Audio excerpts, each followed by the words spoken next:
Graça e paz, irmãos e irmãs em Cristo Jesus. Mais uma vez eu quero deixar uma palavra aqui para os irmãos, lá no Evangelho de Mateus, capítulo 5. Eu fiz um vídeo anterior falando sobre os primeiros versículos, e agora eu vou seguir falando sobre os versículos 13. Não sei porquê, mas eu estou fazendo os vídeos baseados no Evangelho de Mateus. Eu estou lendo e estou tendo essa direção relacionada a essas palavras e quero trazer para você aqui aquilo que o Senhor está colocando no meu coração, que vai colocar aqui também. Amém? Lá no Evangelho de Mateus, capítulo 5, versículo 13, Jesus ele começa a falar a respeito dos discípulos e ele começa a trazer aquela palavra onde ele diz que os discípulos são sal da terra e luz do mundo, né? É uma palavra bem conhecida, onde Jesus ele está trazendo para os discípulos aquilo que eles são. Primeiro sal, depois luz.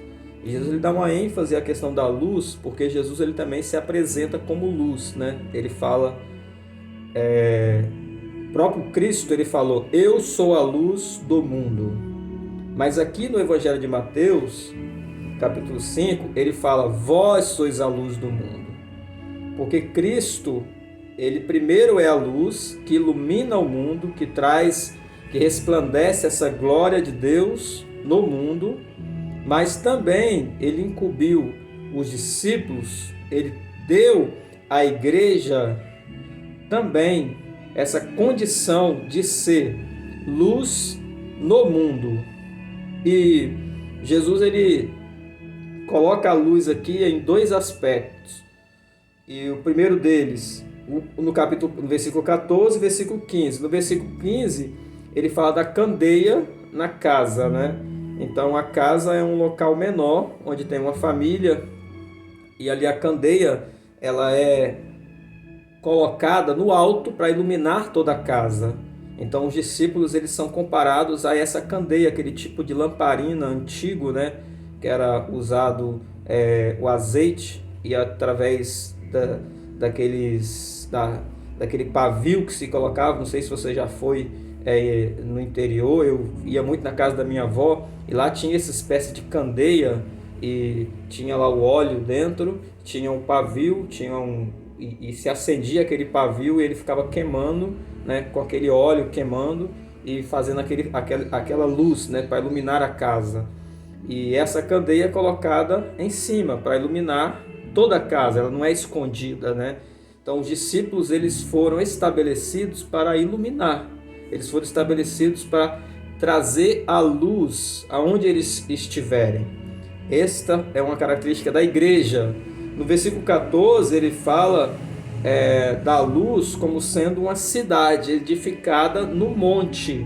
Então ele está falando aqui da igreja, a igreja como luz, como um farol, foi edificada no monte. O monte é ele, é claro, né? A igreja está edificada em Cristo, que é a rocha principal, aquele que nos sustenta. Então, esta igreja que somos nós, que estamos edificados em Cristo, nós devemos iluminar. Então, aqui já é uma cidade, algo maior, não é apenas uma casa, mas é uma cidade, porque a igreja ela tem essas dimensões onde ela ilumina uma casa, ilumina um bairro, ilumina uma cidade, ilumina uma nação. Então a igreja precisa elevar-se na sua iluminação, nessa dimensão, iluminando as nações, assim como você olha para um monte, quando tem uma luz em cima do monte, você enxerga. E muita gente enxerga uma luz em cima do monte. E quando também você está no monte, você enxerga, o seu campo de visão é maior. Então a igreja em cima do monte, como a cidade, ela também tem um campo de visão maior, tem uma visão panorâmica, ela precisa ver além. Então a igreja também foi dado essa capacidade de iluminar, de também ver de uma forma panorâmica a realidade da sociedade e trazer luz para a realidade social, para a realidade das pessoas. A igreja foi forjada assim. Por isso que Jesus, no versículo 16 de Mateus 5, ele fala que a vossa luz resplandeça. O objetivo dele é, a sua luz tem que resplandecer. A sua luz, quer dizer, você que é cristão tem uma luz em você. Quem acendeu essa luz em você é o Espírito de Deus. Ele que acendeu essa luz uma vez que você entregou a sua vida para Cristo. E agora a sua luz precisa resplandecer, precisa brilhar. Então você vai resplandecer, você vai brilhar, mas é para a glória sua? Não, é para a glória de Deus, é para a glória do nome de Jesus Cristo. Mas Ele colocou em nós a luz para que a nossa luz resplandeça, porque é isso que Ele diz: assim deixai a vossa luz resplandecer diante dos homens. A igreja precisa resplandecer. Amém? Continuando a palavra, ainda em Mateus capítulo 5, Jesus ele vai iniciar agora falando, dando uma direção para a igreja, para aquilo que os discípulos deveriam, como os discípulos deveriam se comportar. Então ele traz primeiro para ele, para então depois ele passar para a igreja. Ele inicia a partir do versículo 17, falando que ele não veio destruir a lei e os profetas. Versículo 17 diz assim: não penseis que vim destruir a lei e os profetas. Eu não vim para anular, mas para cumprir. A lei aqui, seu maior representante é Moisés, porque a lei foi dada na mão de Moisés, no Sinai. E o representante dos profetas, nós compreendemos como sendo Elias. É claro que na antiga aliança muitos profetas existiram, e o próprio Moisés também é um profeta, né? Agora, nós entendemos assim porque quando Jesus está no monte, em outra ocasião, aparece para Jesus Moisés e Elias. Então, os textos do Antigo Testamento, ele tem leis e tem os profetas e tem os escritos. Então, Jesus ele fala: eu vim para cumprir a lei e para cumprir os profetas. Isso significa o quê? Eu vim para cumprir aquilo que a lei diz a respeito de mim e vim para cumprir aquilo que os profetas diz a respeito de mim. Então, da mesma forma, na mesma proporção que Jesus Cristo veio para cumprir o que a lei diz a respeito dele e aquilo que os profetas diz a respeito dele, os discípulos também foram estabelecidos para cumprir aquilo que a palavra diz que a igreja precisa cumprir. Nós também não podemos nos afastar dessa responsabilidade de cumprir a palavra, de viver pela palavra, porque o próprio Jesus ele vai falar do cumprimento da palavra mais à frente, porque é necessário cumprir a palavra. E nós vemos lá no versículo 19, onde ele fala o seguinte: qualquer que violar um destes menores mandamentos e assim ensinar os homens, será chamado menor no reino dos céus. Aquele, porém, que os cumprir e ensinar, será chamado grande no reino dos céus. Olha o que Jesus está dizendo. Tem duas formas de você ser reconhecido no reino dos céus. Uma delas é ser reconhecido como menor, a outra é ser reconhecido como grande, como maior, né? Lembra de Jesus Cristo quando ele fala de João? Lembra de João? Ele fala que João era um dos maiores profetas que existiram, mas no reino de Deus ele era o menor.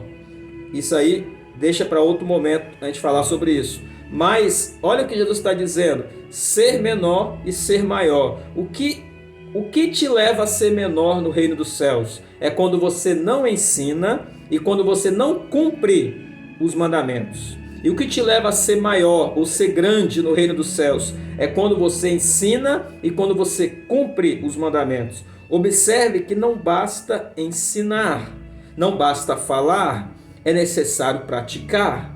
Não basta ensinar teorias, é necessário praticar, ter a prática da palavra. Então, de nada adianta você ficar teorizando a respeito de algo que está na Bíblia, porque os fariseus faziam isso, os escribas faziam isso, os líderes religiosos da época de Jesus Cristo faziam isso. Eles teorizavam a respeito da palavra, mas eles não tinham a prática da palavra. E esta é uma das maiores críticas que Jesus fez à liderança religiosa, porque eles falavam da palavra, mas não viviam por ela, não praticavam ela.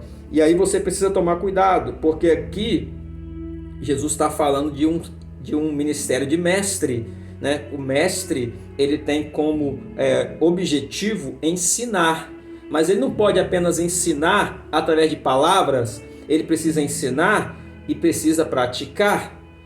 Ele precisa ensinar, falar, mas ele também precisa viver.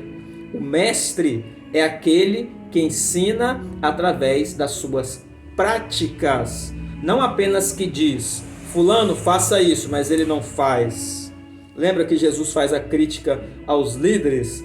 Eles dizem para vocês fazerem isso, isso e aquilo, mas eles não movem um dedo, nem o dedo mindinho, para fazer o que eles estão pedindo para vocês dizerem.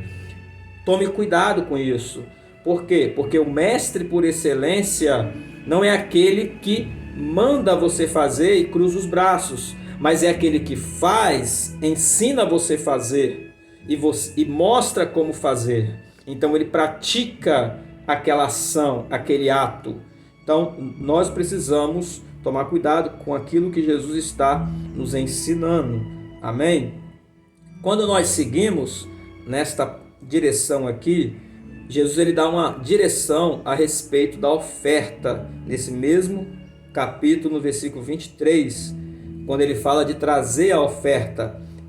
Jesus ele dá uma interpretação à lei, porque na lei diz, se você assassinar, se você matar alguém, então você está cometendo pecado. Agora Jesus ele diz, se você colocar ódio no teu coração contra alguém, então você já está cometendo pecado. Na verdade, seguindo essa palavra, o ódio é igual ao assassinato, seguindo esta palavra.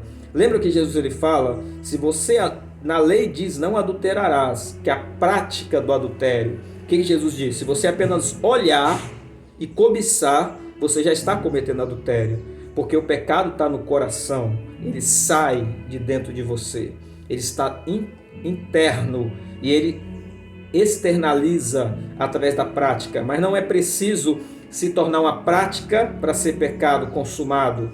A prática é o pecado consumado que gera as consequências aqui nesta vida material. Dependendo do pecado, depende das consequências. Agora, o coração é o pecado que diante de Deus já está te separando daquilo que é Deus, daquele que é Deus. O pecado no seu coração, ele já te separa de Deus. Ele pode até não gerar consequências aqui, porque ele não foi consumado ainda. Tipo uma pessoa que tem ódio por alguém. Diferente de uma pessoa que tem ódio e vai lá e mata alguém. Então é um pecado consumado nesta vida, onde gera consequências nesta vida. Mas os dois já estão separados de Deus, porque no coração o pecado já está arraizado. Então você precisa se libertar, você precisa ser curado dessas coisas internamente. E apenas o Espírito de Deus pode fazer isso. A oferta que Jesus ele fala no versículo 23, ele fala, se você trouxer uma oferta, mas você lembrar que tem algo contra o teu irmão, você precisa primeiro ir lá no seu irmão, reconciliar com ele, para depois trazer a oferta. E aí eu quero ler o versículo 25 e 26, para que você preste atenção. Olha o que diz.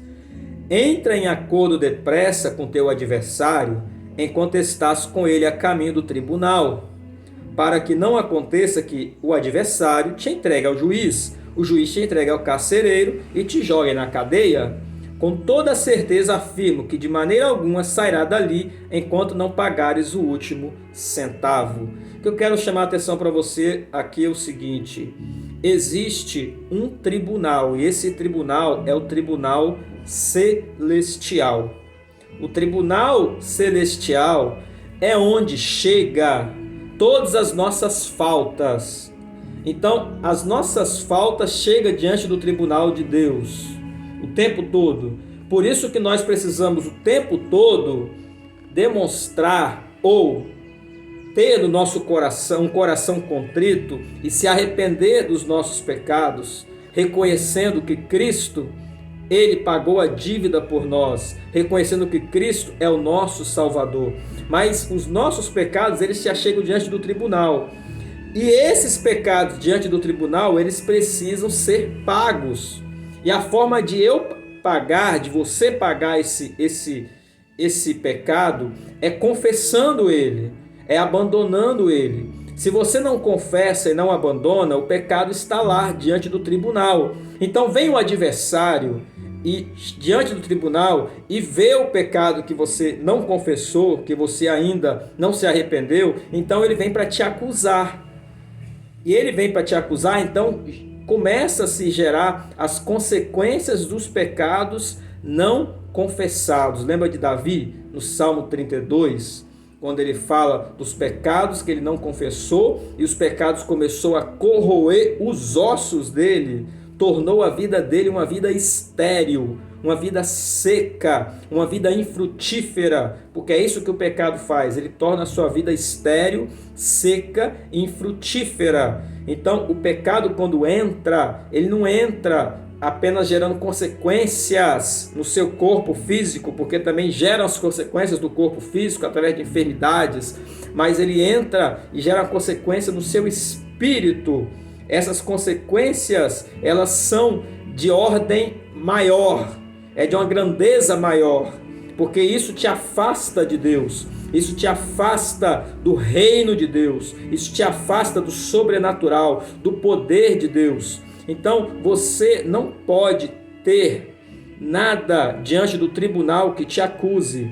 Para isso você precisa confessar. É por isso que Jesus ele fala: se você traz uma oferta, mas você tem ódio do teu irmão, você primeiro precisa ir lá se reconciliar. Por quê? Porque diante do tribunal celestial tem algo que está te acusando, que é aquele pecado a qual você praticou e não confessou. Então isso vai impedir você de ser abençoado.